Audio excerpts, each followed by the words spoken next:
My name is SJ. I was born in Korea. I had a pretty normal childhood until my dad started to get quite unwell. He ended up being diagnosed with liver cancer. And I remember just that time being quite a confusing time of why is dad not home? Why is mum also not home? They spent a lot of time in the hospital, and he eventually passed away. All I kept hearing from some people around me was that I have to be strong now, and I have to look after mum and I have to look after my sister. And there was this feeling that, like, instantly I kind of had to just grow up. I think within 6 to 12 months, we decided that we wanted to go to another country. New Zealand was the country that my mum decided that we should go to. For me, it was just a new, exciting adventure. But I also think, looking back now, it was kind of like an escape from all the things that was going on. When I went to school, I realized that I was quite different. I would pretend that I was sick just so that I could come home because school was quite stressful for me. I guess particular things I did, or even what was in my lunchbox, the way I spoke. Soon after we moved to New Zealand, my mum met my stepdad. He was a New Zealand European.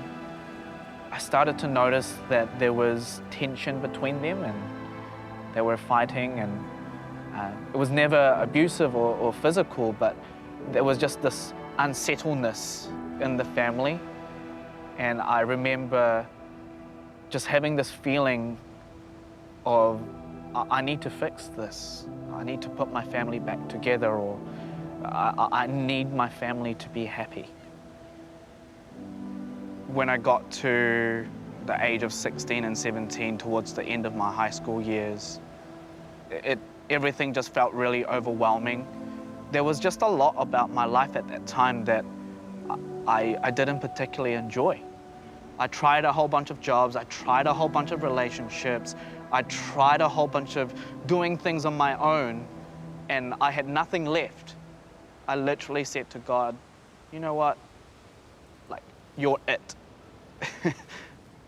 You're the only one that I have left.